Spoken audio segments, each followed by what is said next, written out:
Começa agora. Diário Econômico.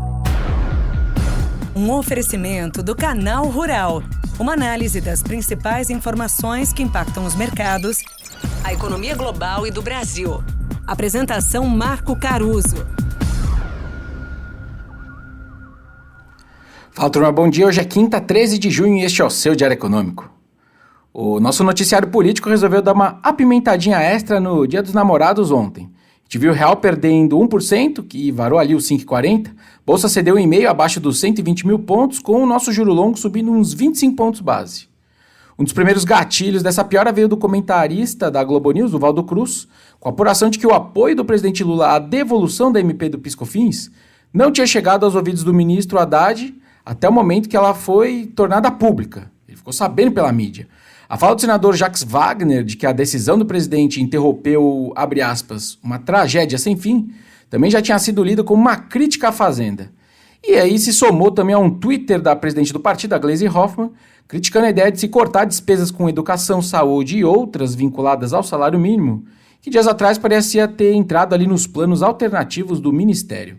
Só um parênteses aqui, a ideia discutida sobre essas despesas não seria a de cortes delas, mas de aumentos condizentes com o teto de despesas do novo arcabouço fiscal. Enfim, os investidores se viram obrigados então a discutir o grau de prestígio do Haddad dentro do governo. Tanto que o senador Randolph Rodrigues veio mais uma vez a público, logo ali pela manhã de ontem, para dizer que ele é inabalável e tem apoio de todo o governo e dos líderes do Congresso. O ministro de fato admitiu ter editado a MP das compensações da desoneração num momento errado, quando estava fora do Brasil. No fundo, então, a mudança ali do PiscoFins ia ter um impacto muito maior na economia, muito mais duradouro que a receita que ele perdeu com essa desoneração desse ano, além de ter envolvido ali setores que são muito relevantes e que têm carregado um bom piano no PIB. Então foi difícil mesmo se sustentar tudo isso. Além de ser negativo per se toda essa incerteza, fica pior no relativo se a gente considerar que o cenário externo segue tentando ajudar. A inflação americana de maio, por exemplo, veio melhor que o esperado, com variação nula no índice cheio e os núcleos no seu patamar mensal mais baixo desde outubro do ano passado. Também foi bem importante a contribuição dos preços de serviços, que tem sido ali o vilão da inflação, depois de um começo de ano mais salgado e que agora aí começa a puxar o número para baixo. Entre os itens, inclusive, que o Powell disse que gosta de olhar mais, que até a turma apelidou aí de supernúcleo por conta disso, ele foi para o campo negativo pela primeira vez desde 2021, um indicativo ainda mais positivo para a inflação que é preferida pelo Fed, o PCI, e que sai ainda esse mês. Os mercados então reagiram mais fortemente a esse relatório de inflação, reagiram positivamente, do que as divulgações do Fed na parte da tarde. As ações bateram novos recordes históricos, os juros caíram e a gente viu o dólar enfraquecendo. O recado final do Fed foi que o espaço para começar a reduzir os juros esse ano diminuiu bem, com a mediana dos diretores prevendo só uma redução esse ano e mais 4 em 2025 e outras 4 em 2026, quando a taxa então chegaria perto de 3%. Hoje ela está entre 5,25% e 5,5%.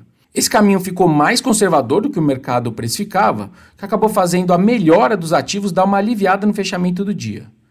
Outro recado importante deles foi sobre o longo prazo. Resumidamente, o Fed vê o juro estrutural da economia americana mais alto do que ele previa antes, agora em 2,8%, que é justamente o mesmo patamar que a gente via antes da Covid nas projeções deles. Ou seja, o custo do dinheiro pode cair nos próximos anos, mas para níveis relativamente mais altos do que se esperava tempos atrás.